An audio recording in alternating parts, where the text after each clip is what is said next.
जय श्री कृष्ण दोस्तों, स्वागत है आपका आसिक तेज एस्ट्रोलॉजी में। कृष्ण इज हैप्पीनेस, कृष्ण ही खुशी है, जैसे मैं हमेशा कहता हूं। दोस्तों आज एक बहुत इंपॉर्टेंट वीडियो पे बात करेंगे past life house. Video start करने से पहले चैनल को सब्सक्राइब अवश्य कर दीजिए, लाइक करिए, कमेंट करिए, सपोर्ट करते रहिए जैसे आप लोग कर रहे हैं। उसका अति आभार है। नोटिफिकेशन बेल अवश्य पुश कर दीजिएगा ताकि मेरे द्वारा पोस्ट किए गए वीडियोस आपको टाइम टू टाइम मिलते रहें। जिनको पर्सनल कंसल्टेशन लेनी है अपने लाइफ के बारे में, दशा के बारे में, ग्रह उनकी पत्रिका में कहाँ बैठे हैं, क्या कर रहे हैं, हेल्थ के इश्यूज, किसी चीज की रिपोर्ट बनवानी हो अपनी, अवश्य मुझे संपर्क कर सकते हैं। मेरे नंबर्स वीडियो में फ्लैश होते रहते हैं, वीडियो के डिस्क्रिप्शन बॉक्स में नीचे दिए रहते हैं। आप मुझे ईमेल के थ्रू भी संपर्क कर सकते हैं। इतना ध्यान रखिएगा बंधुओं, पर्सनल कंसल्टेशंस पेड होती हैं।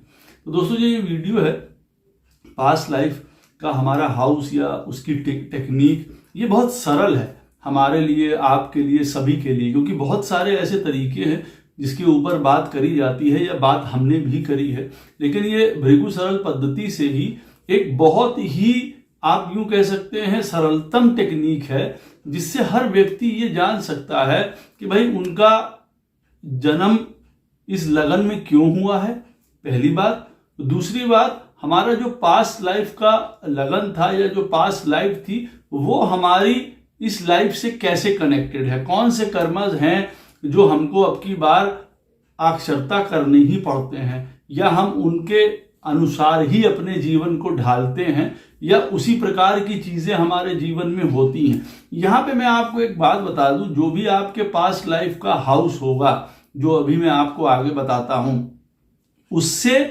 आप कनेक्शन अवश्य महसूस करेंगे। ये बात आप याद रख लीजिए। उदाहरण के तौर पे किसी का जन्म अगर वृश्चिक लगन में हुआ है और उसका पास्ट लाइफ का हाउस बन के आता है मिथुन, वृश्चिक लगन का जन्म है, और अगर उनका पास्ट लाइफ का हाउस बन के आता है मिथुन यानी कि 8th हाउस, तो ऐसे व्यक्ति, अब देखिए स्कॉर्पियो जाना जाता है कई प्रकार की ट्रांसफॉर्मेशंस के लिए, कई प्रकार के जो है वो बदलाव के लिए, चेंजेस के लिए, कई प्रकार के अपने जीवन में अप्स एंड डाउन्स के लिए लाइफ में बहुत जाना जाता है। उनकी लाइफ अनसेटल्ड होती है कई चीजों में। लेकिन अब जब पास्ट लाइफ का जो हाउस है, मान लीजिए ऐसे वृश्चिक लगन में जन्म हुआ है और उनका पास्ट लाइफ का हाउस बन के आता है मिथुन या जेमिनी, तो उनके अंदर एक स्पेशलिटी, ज्ञान की, इंटेलिजेंस की, एक जीनियस की, वो अवश्य पाएंगे, वो अवश्य होती है उसके अंदर। वो एक अलग बात है, वो उस ज्ञान को अपने किस तरफ मोड़ दे या किस तरफ ले जा सकते हैं, वो एक अलग पॉइंट होती है। लेकिन अब वृश्चिक लगन है किसी के उदाहरण में, तो उनका जो बाहर से पर्सोना निकल के आएगा वो इस तरीके का निकल के नहीं आना चाहिए कि भाई व्यक्ति बहुत इंटेलिजेंट है, बहुत ज्ञानी है, नॉलेज, हर प्रकार की इंफॉर्मेशन, हर प्रकार का ज्ञान, चाहे स्पिरिचुअल नॉलेज हो, चाहे मटेरियलिस्टिक नॉलेज हो, वो उनके साथ, वृश्चिक लगन वालों के साथ ये चीज नहीं जाती, क्योंकि सेटल्ड नहीं होते हैं किसी चीज को लेके। लेकिन वहीं पे अगर उनका पास्ट लाइफ का हाउस मिथुन या जेमिनी बन के आता है, जैसे मैं भी आपको बताऊंगा आगे, तब वो अपने आप को कोरिलेट कर पाएंगे। अच्छा, क्यों हमारा जन्म वृश्चिक लगन में हुआ है और उसके बाद भी हमारे अंदर जो ये इंटेलिजेंस है, नॉलेज है, ज्ञान है, या जो बिजनेस एबिलिटी है जो बुद्ध प्रदान करता है, या बोलने की शक्ति है अच्छे, वो क्यों हमारे अंदर इतनी अच्छे से आई है। तो देखिए, पहले आप ढूंढेंगे कैसे कि आपका पास्ट लाइफ का जो हाउस है वो कौन सा है। बहुत सरल है, आपका जो भी लगन है उतने ही स्थान आपको गिनने हैं आगे, और आपको आपका पास्ट लाइफ का जो घर है वो प्राप्त हो जाएगा। उदाहरण के तौर पे अगर आपका मेष लगन है, वहां पे लिखा होता है नंबर 1, इसका मतलब आपका जो पास्ट लाइफ का हाउस है वो भी मेष ही होगा। अगर आपकी पत्रिका में लगन है आपका टॉरस या वृष, इस वहां पे 2 लिखा होता है, तो आपको 2 स्थान आगे गिनने हैं। इसका मतलब टॉरस लगन वालों के लिए, वृष लगन वालों के लिए उनका पास्ट लाइफ का हाउस कौन सा हो जाएगा, मिथुन हो जाएगा। इसी तरीके से मिथुन लगन वालों के लिए 3 लिखा होता है, 3 स्थान आगे गिन लीजिए, तो उनका कौन सा आ जाएगा पास्ट लाइफ का हाउस, ये आपका लियो आ जाता है, सिंह, 3rd हाउस में सिंह पड़ता है, 3 स्थान आगे गिनने पे आ जाता है। कर्क लगन वालों के लिए 4 लिखा होता है, 4 स्थान उनको आगे गिनना है, तो उनका पास्ट लाइफ का हाउस कौन सा आ जाएगा? लिब्रा। अब सिंह लगन वालों के लिए 5 लिखा होता है, वहां लगन में कितने स्थान आगे गिनना है? 5 स्थान आगे गिनने पे उनका कौन सा पास्ट लाइफ का हाउस आ जाएगा? धनु। कन्या लगन वालों के लिए 6 लिखा होता है, उनको कितना स्थान आगे गिनना है अपने पास्ट लाइफ के हाउस को देखने के लिए? 6 स्थान। उनका कौन सा पास्ट लाइफ का हाउस आ जाएगा कन्या लगन वालों के लिए? 6ठा स्थान कुंभ राशि का। तुला लगन वालों के लिए कितना स्थान उनको आगे गिनना है? तुला में लिखा होता है 7, उनको 7 स्थान आगे गिनना है। इसका मतलब उनका पास्ट लाइफ का हाउस जो होता है वो कौन सा होता है? मेष। इसी तरीके से वृश्चिक लगन वालों के लिए 8 स्थान आगे गिनना होता है, क्योंकि वहां 8 लिखा हुआ है, तो वृश्चिक लगन वालों के लिए पास्ट हाउस कौन सा हो जाएगा? मिथुन या 8th हाउस, जो मैंने आपको पहले बताया था। धनु लगन वालों के लिए देखिए 9 लिखा होता है, और उनको कितने स्थान आगे गिनना पड़ेगा अपने पास्ट हाउस के लाइफ को जानने के लिए? 9। तो वहां पे वो देखेंगे कि उनका बन के आ जाता है सिंह, जो राशि है उनके धनु लगन वालों के 9th हाउस में सिंह राशि पड़ती है, ये उनका पास्ट लाइफ का हाउस आ जाता है। मकर लगन वालों के लिए कितना होता है? 10 लिखा होता है, वहां 10 स्थान आगे गिनना है। 10 स्थान आगे गिनने पे उनको क्या मिलता है? तुला। तो उनका कौन सा पास्ट लाइफ का हाउस आ जाता है? तुला। अब कुंभ लगन वालों के लिए 11 लिखा होता है, 11 स्थान आगे उनको गिनना है। उनके 11वें स्थान में कौन सी राशि पड़ती है? धनु। तो उनका पास्ट लाइफ का हाउस कौन सा हो जाता है? उनका धनु बन जाता है। अब मीन लगन वालों के लिए वहां 12 लिखा होता है, तो उनको 12 स्थान आगे गिनना है। उनका कौन सा पास्ट लाइफ का हाउस हो जाता है? उनका हाउस हो जाता है कुंभ, यानी कि 12th हाउस उनका पास्ट लाइफ का हाउस बन जाता है। अब आपको जब पता चल गया, ये बड़ा सरल है, देखिए हमको हमारे पास्ट लाइफ के हाउस के बारे में पता चल गया। अब मैं यहाँ पे आपको 2-3 उदाहरण देता हूं, जिससे कि आप ये समझ जाएंगे कि आप कैसे कनेक्टेड होते हैं अपने पास्ट लाइफ के कर्मा के हिसाब से।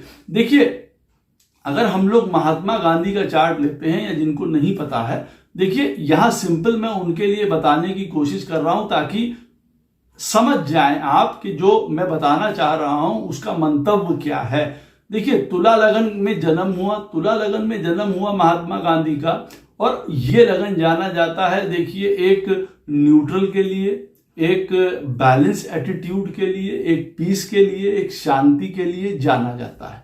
उस प्रकार का उनका स्वभाव था भी।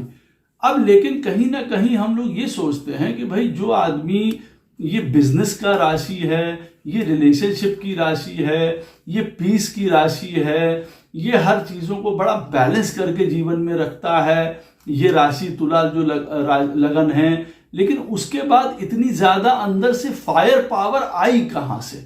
ये इतनी ज्यादा अग्नि कैसे आई कि उन्होंने पूरे का पूरे साम्राज्य को, ब्रिटिश साम्राज्य को, उनकी चूल्हे हिला दी, या आप यूं कह लीजिए कि उनका तख्ता पलट अंततः कर दिया।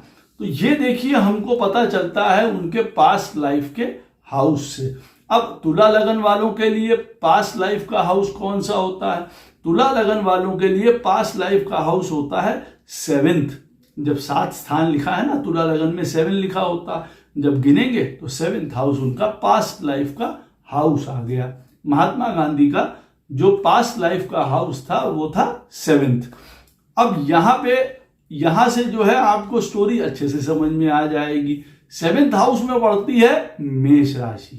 अब इसमें एक एग्रेशन है, इसमें एक लीडरशिप है, इसमें एक इनिशिएटिव है, इसमें चीजों को निपटने की ताकत है, सारी चीजें हैं। अब थोड़ा आप ये कह सकते हैं कि अच्छा, ये पास्ट लाइफ से कनेक्टेड हाउस था, इसलिए ये एबिलिटीज इनके अंदर थी, या ये कर्मा इनको पूरा करने में ये वाली क्वालिटीज इनको ज्यादा मदद कर रही हैं। भाई किसी भी प्रकार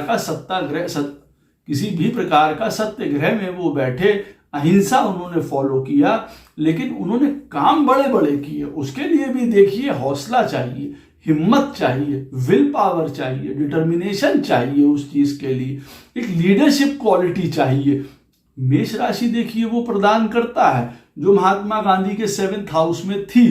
अब आप समझ सकते हैं कि अच्छा ये विल पावर, ये डिटर्मिनेशन, ये सारी चीजें वहां से आ रही हैं।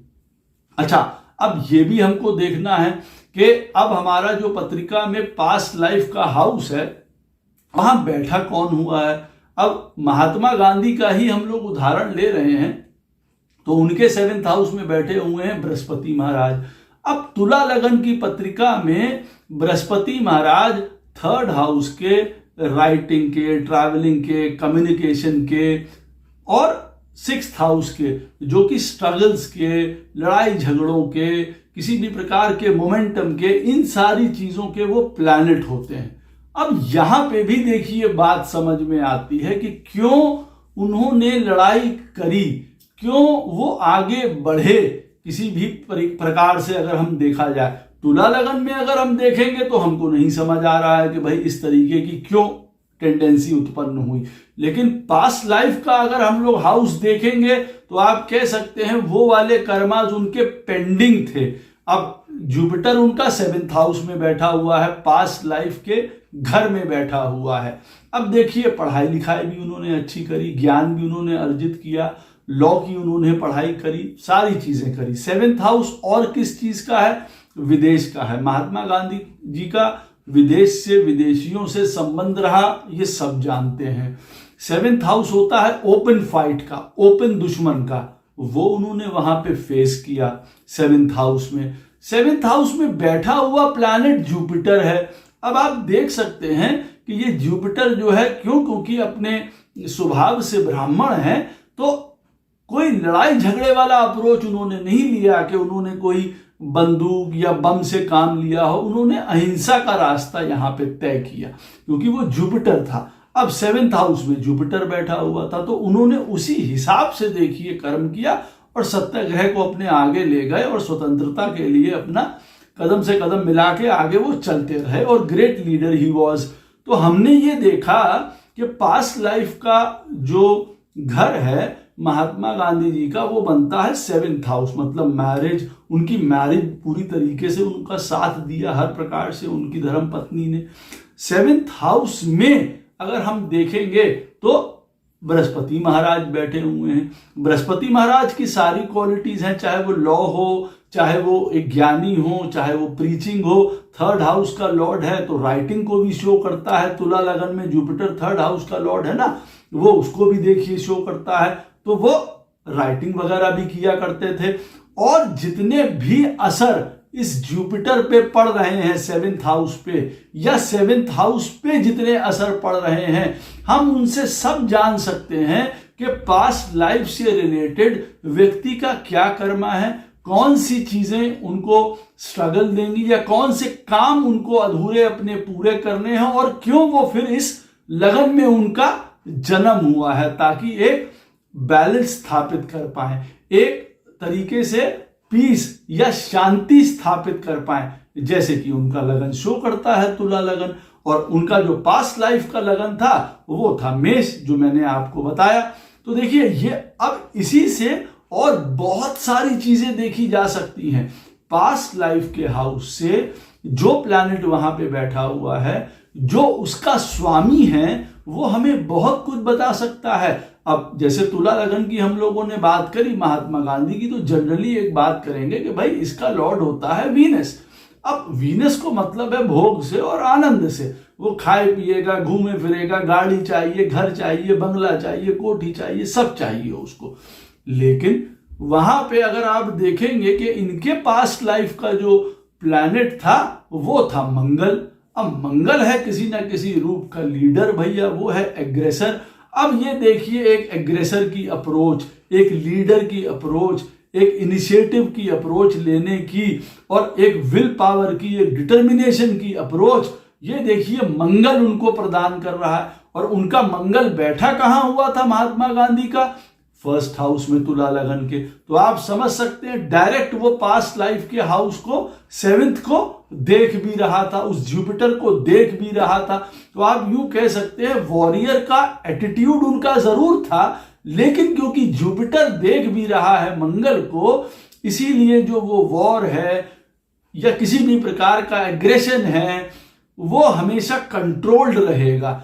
वैसे भी मैं आपको बता दूं, बृहस्पति जिस भी प्लैनेट को आपके चार्ट में देख लेता है वो उस प्लैनेट से संबंधित जितनी भी बैड क्वालिटीज होती हैं उसको कंट्रोल करने की कोशिश करता है वहां पे।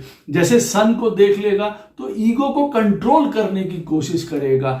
अगर मान लीजिए वीनस को देख लिया तो उसके भोगों को या एक्स्ट्रा डिजायर्स को कंट्रोल करने की कोशिश करेगा। तो ये बहुत अच्छी बात है, अगर जुपिटर का एस्पेक्ट किसी भी प्लैनेट्स पे हमारी पत्रिका में पड़ रहा है तो वहां पे उस प्लैनेट से रिलेटेड हम लोग अच्छा अपना धर्म या विवेक को निभाते हैं। यह भी एक बहुत बड़ा सूत्र है जो मैं बीच में आपको बता रहा हूं। सैटर्न, अगर पत्रिका में जुपिटर सैटर्न को देख रहा होगा किसी की भी पत्रिका में, तो ऐसा व्यक्ति अपने काम में बहुत कोशिश करेगा कि सही तरीके का राइटियस काम करे, जीवन में कोई दंड फंद ना करे। वो अलग बात है कि सैटर्न भी अगर जुपिटर को देख लेता है तो व्यक्ति के अंदर कहीं ना कहीं से चोरी चकारी की भी क्वालिटीज आ जाती हैं। वो सैटर्न है और ये जुपिटर है। लेकिन यहाँ ये बात हो रही है कि जुपिटर अगर किसी प्लैनेट्स को देखता है तो उनके अंदर इस प्रकार का विवेक, बुद्धि, समझ, ज्ञान उस प्लैनेट से रिलेटेड डालने की कोशिश करता है।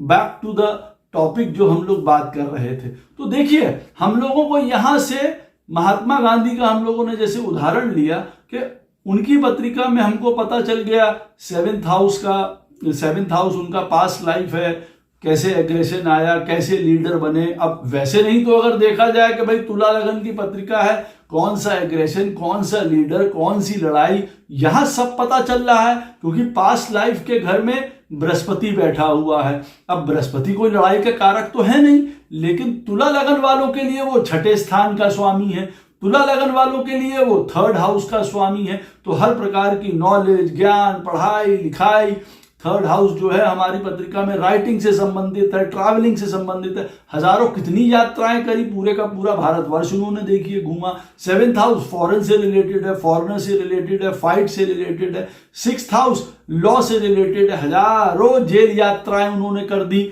आप आराम से समझ सकते हैं कि अच्छा भैया ये इसलिए लिखा हुआ था ये यहाँ पे। और इसके आगे और बहुत सारे एक्सटेंशंस हैं, आप इसको बहुत आगे ले जा सकते हैं इस पास्ट लाइफ के हाउस को। जितना आपको गूढ़ता से ज्ञान इसमें आता है ज्योतिष का, उतना आप इसको और आगे ले जा सकते हैं। जैसे कि उदाहरण के तौर पे महात्मा गांधी के ही चार्ट पे रुक के एग्जाम्पल लेके यहां से, क्योंकि 4 एग्जाम्पल लेने से अच्छा है कि एक एग्जाम्पल से ही हम बातों को समझें। अब हम देखेंगे महात्मा गांधी के चार्ट में मून जो है, चंद्रमा जो है वो 10th हाउस में बैठा हुआ है। कर्क राशि का उनका चंद्रमा, तुला लगन की पत्रिका है उनकी, और महात्मा गांधी का 10th हाउस में जो है कर्क राशि में चंद्रमा बैठा हुआ है। अब अगर चंद्रमा से हम काउंट करेंगे तो उनका जुपिटर बैठा हुआ है 10th में। चंद्रमा से अगर हम काउंट करते हैं तो उनका जुपिटर कहां बैठा हुआ है? 10th में, जो कि उनके पास्ट लाइफ के घर में बैठा हुआ है 7th हाउस में। अच्छा, अब जब चंद्रमा से हम लोगों ने काउंट किया कि पास्ट लाइफ के घर में बृहस्पति महाराज बैठे हुए हैं और जुपिटर जाना जाता है मान लीजिए न्याय के लिए, अथॉरिटी के लिए, लॉ के लिए, तो हम यहां से ये भी समझ पाएंगे कि भाई कौन से सब्जेक्ट्स में वो आगे बढ़ सकते हैं, कौन सी चीजों को वो आगे ले जा सकते हैं कर्म के मामले में। तो हमने देखा कि शुरुआत से ही, मतलब पास्ट लाइफ से ही उनके पास ये कानूनी दांव पेच का ज्ञान या विद्या थी। यहां पे आप इसको ऐसा कह सकते हैं। और भी उनके ओरिजिनल चार्ट में उनके 9th हाउस का लॉर्ड, जो कि लॉ से संबंधित होता है, 9th हाउस, उसका लॉर्ड बुध भी 1st हाउस में बैठा हुआ है। तो आप समझ सकते हैं कि he was a good lawyer also before getting into ये इंडिपेंडेंस फाइट जो हम लोगों के लिए उन्होंने करी है। तो देखिए इससे हमको पता चलता है। अब यहां पे मैं आपको एक और उदाहरण देता हूं। उदाहरण हम लोग लेते हैं बहुत चर्चित प्रभु पुरुषोत्तम रामचंद्र जी के चार्ट की। रामचंद्र जी के चार्ट में उनका लगन है कर्क। अब कर्क लगन है उनका, तो उनका पास्ट लाइफ का जो हाउस है वो कौन सा बन गया? उनके पास्ट लाइफ का हाउस बन गया कर्क लगन है, मतलब 4 स्थान हम लोग आगे गिनेंगे तो उनका पास्ट लाइफ का हाउस बन गया 4th हाउस, यानी कि तुला राशि 4th हाउस बन गया उनका। अब देखिए 4th हाउस बन गया, यहीं से सारी कहानी आपको समझ में आ जाएगी। 4th हाउस किसका होता है? 4th हाउस होता है जी हमारे माता का, प्रॉपर्टी का, हमारे मनोभाव का, हमारे इमोशंस का, हमारे बंधुओं का, इन सारे चीजों का वो 4th हाउस होता है। वहां तुला राशि है। वहां रामचंद्र जी के चार्ट में वहां पे तुला राशि के ही शनि महाराज बैठे हुए हैं। कर्क लगन की पत्रिका है उनकी, और 4th हाउस उनका पास्ट लाइफ का, पूर्व जन्म का उनका जो है वो घर बनता है। वहां पे बैठे हुए हैं शनि महाराज।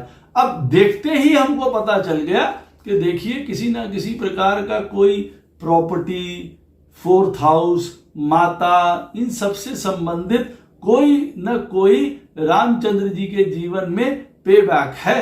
वो ये वाले कर्मास लेके आए हैं जो कि अब की बार पूरा उनको करना पड़ेगा, या वो करेंगे स्वयं से। यहां पे हम लोगों को देखिए इतनी सी ही बात में पता चल गया, और क्योंकि नोन है सबको उनकी स्टोरी पता है, तो वो कह सकते हैं कि हाँ भाई मदर से रिलेटेड प्रॉब्लम्स उनके जीवन में आई, घर परिवार, प्रॉपर्टी, बंधुजनों की वजह से ही ये चीजें उत्पन्न हुई। अब देखिए 4th हाउस का यहां पे अगर हम लोग देखेंगे, वहां पे सैटर्न महाराज बैठे हुए हैं। सैटर्न कर्क लगन की पत्रिका में कौन से घरों के स्वामी होते हैं? 7th और 8th। 7th कौन सा हो गया? मैरिज का। 8th कौन सा हो गया? हमारे इनहेरिटेंसेस का हो गया। अब यहां पे भी इनहेरिटेंस आ गई बात, फिर किसको राजगद्दी मिलेगी? भरत को मिले या राम को मिले, ये वाला पॉइंट। और 7वां स्थान मैया सीता। अब वो वाला प्लैनेट भी 4th हाउस में आके बैठा हुआ है उनके पास्ट लाइफ के घर में। इसका मतलब मैरिज से रिलेटेड भी कहीं ना कहीं कोई प्रॉब्लम होनी चाहिए उनके जीवन में, जो कि हुई देखिए अंततः। अब हम लोग ये देखेंगे, और अगर एक स्टेप आगे बढ़ाएं आप इसको, तो जहां पे हमको पता चल गया कि हमारे पास्ट लाइफ का रामचंद्र जी का जो घर था वो 4था था, उनकी कर्क लगन का चार्ट है, वहां पे शनि महाराज बैठे हुए हैं। बहुत उत्तम बात है। लेकिन शनि महाराज वहां पे जो हैं किसके घर में बैठे हुए हैं? शुक्र महाराज के घर में बैठे हुए हैं। शुक्र महाराज आगे से कहां बैठे हैं रामचंद्र जी के चार्ट में? वो बैठे हैं 9th हाउस में उच्च के होके, एग्जॉल्टेड। उनकी पत्रिका में सारे प्लैनेट्स ही उच्च के हैं। शुक्र महाराज भी देखिए उच्च के वहां पे 9th हाउस में बैठे हुए हैं। 9th हाउस किसका घर है? बृहस्पति महाराज का, जिसमें वो उच्च के होके बैठे हैं। अब वहां पे जो शुक्र महाराज 9th हाउस में बैठे हुए हैं, अब पिता भी उसमें सम्मिलित हो गए देखिए पास्ट लाइफ से, क्योंकि 4th हाउस बन के आया उनका। हम लोगों ने माता देखा, इनहेरिटेंस देखा, शादी देखी, क्योंकि वहां शनि बैठे हैं। अब वो जिसके घर में बैठे हैं वहां, वो लॉर्ड क्या हमारे पास्ट लाइफ से कनेक्टेड बातों को नहीं बता रहा है? उनसे रिलेटेड हमारे अधूरे कर्मों को नहीं बता रहा है? बिल्कुल बता रहा है। 4th हाउस का लॉर्ड कौन सा है? शुक्र। ओरिजिनल अगर हम देखेंगे तो वो स्त्रियों से रिलेटेड है, स्त्री का कारक भी है, उनसे रिलेटेड हमारे जीवन में कुछ पेबैक जरूर है। इसका मतलब वो 9th हाउस में बैठा हुआ है उनकी पत्रिका में रामचंद्र जी की। इसका मतलब पिता से संबंधित जरूर कोई बात है, गुरुओं से संबंधित कोई बात है, क्योंकि वो गुरु के घर में बैठा हुआ है। अवश्य उनके गुरु रहे, एक नहीं बहुत गुरु रहे। वशिष्ठ तो उनके कुल ही गुरु थे, तो वहां से भी हम संबंधित चीज देखेंगे। अब बृहस्पति के घर में शुक्र महाराज बैठे हुए हैं, और बृहस्पति देखिए उनकी पत्रिका में पिता से भी रिलेटेड है। पिता का भी पेबैक था, पिता के वचनों के लिए वो उनको जाना पड़ गया। अब यहां पे हम देखेंगे कि बृहस्पति 6th हाउस के लॉर्ड भी हैं, कर्क लगन के लिए लड़ाई झगड़े के 6th हाउस, वो प्लैनेट भी बृहस्पति हैं।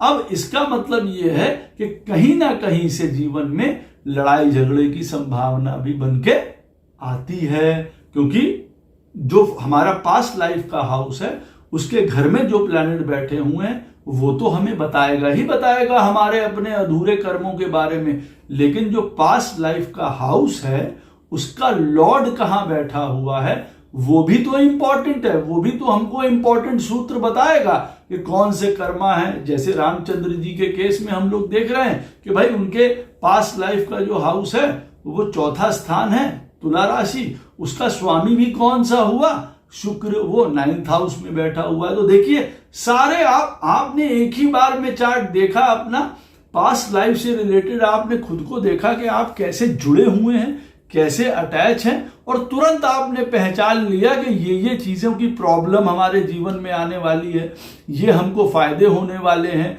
इस समय में हमको प्रॉब्लम आएगी। एक बात मैं इसके साथ आपको और जोड़ दूं, देखिए पास्ट लाइफ के हाउस में जो भी प्लैनेट्स बैठे होंगे उनकी दशा अंतर दशा में बहुत बड़े ट्रांसफॉर्मेशंस या बहुत बड़े चेंजेस होने के चांसेस रहते हैं। आप ये देख लीजिएगा, अच्छे या बुरे।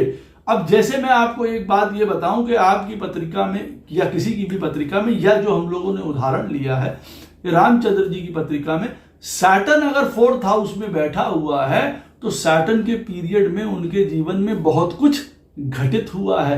ये मैं आपको बता दूं, सारा जो ये वनवास का पीरियड है ये सैटर्न की दशा का ही उनका पीरियड है, ये मैं आपको पूरा बता दूं। तो आप समझ सकते हैं पास्ट लाइफ में, आप पास्ट लाइफ के घर में जो प्लैनेट बैठा होगा वो भी आपको बहुत कुछ बताएगा। अपनी दशा में भारी अप एंड डाउन वो आपके जीवन में कर सकता है, ये मैं एक आपको बात बता दूं। अब कर्क लगन की पत्रिका आती है उदाहरण के तौर पे रामचंद्र जी की, वहां पे चंद्रमा बैठे हैं, बृहस्पति बैठे हैं उच्च के, चंद्रमा अपनी राशि के बैठे हैं, बड़े शालीन, बड़े मर्यादा, बड़े धर्म के पालक, सब कुछ है। लेकिन जो गौरता, गंभीरता वो कर्क लगन में तो देखिए मिसिंग है। भाई वो तो एक इमोशनल, प्रेम, घर परिवार, समाज, एक चीजों को जीवन में एडजस्ट करना, इस प्रकार का लगन है देखिए वो। लेकिन उनके अंदर का जो ये पेशेंस है, ये गंभीरता है, ये एक डिटर्मिनेशन है, एक हार्ड वर्क की क्वालिटी है, वो कहां से आ रही है? भाई कर्क लगन के लोगों में तो ऐसा नहीं होता है अगर हम लोग देखें तो। अब हम देखेंगे कि पास्ट लाइफ के घर में जो तुला राशि बन के आ रही है वहां पे बैठे हुए हैं शनि महाराज। शनि हर प्रकार की डेडिकेशन देते हैं, रिस्पॉन्सिबिलिटीज देते हैं, डिसिप्लिन देते हैं, हार्डवर्क देते हैं, तपस्या देते हैं। उसी प्रकार से वो देखिए गठे हुए थे राम। तो हम देखेंगे कि हमारे पास्ट लाइफ के घर का हमारे ऊपर बहुत इंपैक्ट होता है, वो वाली क्वालिटीज हमारे अंदर बहुत ज्यादा होती हैं। वहां पे जो प्लैनेट बैठा होता है उससे रिलेटेड हमारी बहुत बड़ी ड्यूटीज होती हैं। हम आसानी से जान सकते हैं कि हमारे जीवन के गोल क्या है, हमारे जीवन के पे बैक्स क्या है, कौन सी दशा में हमको सबसे ज्यादा ट्रांसफॉर्मेशन, बदलाव हमको करने पड़ सकते हैं, हमें पता चल सकता है। देखिए ये बड़ा सरल टेक्निक है जो मैंने आपको बताई है। आप भी देख सकते हैं कि आपकी पत्रिका में आपका पास्ट लाइफ का कौन सा घर है, वहां कौन से प्लैनेट बैठे हैं, पास्ट लाइफ के घर का प्लैनेट आपके चार्ट में कहां बैठा है। अगर वो खराब बैठा हुआ है इसका मतलब है पास्ट लाइफ से, उस प्लैनेट से रिलेटेड आपके जीवन में किसी ना किसी प्रकार की कोई कर्ज, कोई पे बैक, कोई कर्मा उससे अटैच है जो कि आपको अवश्य पूरा करना पड़ सकता है। उदाहरण के तौर पे मान लीजिए कि आपका वृष लगन है, ये लास्ट आपको बता रहा हूं ताकि आपको और क्लियर हो जाए। आपका उदाहरण के तौर पे वृष लगन है, टॉरस लगन है। अब टॉरस लगन है आपका, इसका मतलब आपके लगन का स्वामी हो गया वीनस, और वहां क्या लिखा हुआ है 2 नंबर। तो अब आपका प्रीवियस हाउस या पास्ट लाइफ का हाउस कौन सा बन गया? 2 स्थान आगे गिनेंगे तो वो बन गया मिथुन। अब आपका लगन टॉरस है और पास्ट लाइफ का हाउस आपका बन गया मिथुन। अब हम ये देखेंगे कि टॉरस लगन के होने के बावजूद हमारे अंदर ये जो इंटेलेक्चुअल इंफॉर्मेशन, हमारे अंदर जो एक ये नॉलेज, ज्ञान, अथाह ज्ञान लेने की हमेशा जो इच्छा रहती है, आगे बढ़ने की, हमेशा हम आगे बढ़ते रहें, नए कामों को पकड़ते रहें, एंग्जाइटी, अनसर्टेनिटीज, एक कॉम्पिटिशननेस हमारे अंदर ज्यादा आ जाती है पास्ट लाइफ के हाउस की वजह से। क्योंकि पास्ट लाइफ का हाउस कौन सा बन गया? मिथुन। और टॉरस लगन तो देखिए ऐसा है नहीं, वो तो फिक्स्ड है, शांत है, बैलेंस्ड है, काम करता रहता है, उसको अपना बिजनेस चाहिए, उसको अपना इसी चीजें चाहिए, मित्रता उसकी अच्छी है, सारी चीजें अच्छी है, पॉजिटिव है अपनी चीजों को लेके, भैया हमारा घर दुकान मकान परिवार ना चला जाए। वो ज्यादा कंपटीशन में नहीं पड़ेगा, ज्यादा मार काट में नहीं पड़ेगा। लेकिन मिथुन की स्टोरी दूसरी है, वो हर प्रकार के रिस्क लेता है, वो हर प्रकार के चांसेस लेता है, उसको आगे बढ़ना है। तो टॉरस लगन वालों के लिए पास्ट लाइफ के हाउस का उनका कौन सा प्लैनेट बन के आता है? बुध। और वो कौन सा घर बन के आता है? सेकंड, मिथुन। अब आप समझ सकते हैं कि अगर आप ये देखें कि अरे हमारी पत्रिका में लगन टॉरस है, कई चीजें हमारी पत्रिका में अच्छी बन के निकल के आ रही हैं, लेकिन हमारी पत्रिका में उदाहरण के तौर पे टॉरस लगन में बुध खराब है, पत्रिका में बहुत ज्यादा खराब है। मान लीजिए केतु के साथ बैठा हुआ है बुध, चंद्रमा से षडाष्टक योग में बैठा हुआ है, 6th 8th की पोजीशन है उसके साथ, और उसके साथ बुध के साथ आप मान लीजिए कि बृहस्पति भी बैठे हुए हैं, 8th हाउस के लॉर्ड भी बैठे हुए हैं, तो और इंटेलिजेंट होगा सारी चीजें। लेकिन ये मत भूलिए कि वृष लगन वालों के लिए बृहस्पति महाराज 8th हाउस के भी लॉर्ड होते हैं। अब हम लोगों को तुरंत से क्या पता चला कि अच्छा हमारे पास्ट लाइफ का जो प्लैनेट है बुध, पहली बात तो ये है वो चंद्रमा से षडाष्टक में बैठा हुआ है। एंग्जाइटी, अनसर्टेनिटी, डिप्रेशन, प्रॉब्लम बहुत हो सकती हैं। अब इस बुध के साथ केतु बैठा हुआ है, और डिटैचमेंट्स, हमारे काम में मन नहीं लगना, चाहे हम इंटेलिजेंट हैं, जीनियस हैं, टेक्निकल हैं, तब भी उसके बाद भी हमारा माइंड सेटल्ड ही नहीं है। हमको तुरंत पता चल जाएगा, वजह क्योंकि हमारे पास्ट लाइफ का जो प्लैनेट बुध है वो हमारी पत्रिका में खराब हो रहा है। हमको पता चल जाता है कि हमको इसको करना, रेमेडी बहुत ज्यादा जरूरी है। अदरवाइज हमारे पास्ट लाइफ का जो ये कर्मा का प्लैनेट है वो हमको जीवन में सब कुछ होने के बावजूद भी एक शांति, संतोष, पीस दे ही नहीं पाएगा। तो हमको बहुत कुछ पता चल जाता है कि हम क्या काम करने आए हैं, पास्ट लाइफ के अपने घर को जान के हमको कौन कौन से काम करने पड़ेंगे, कौन कौन से कामों में हमको फायदा हो सकता है, कौन कौन से कामों में हमको नुकसान होगा, कौन सी दशा में हमको सबसे ज्यादा प्रॉब्लम या बदलाव या ट्रांसफॉर्मेशन जीवन में करने पड़ सकते हैं।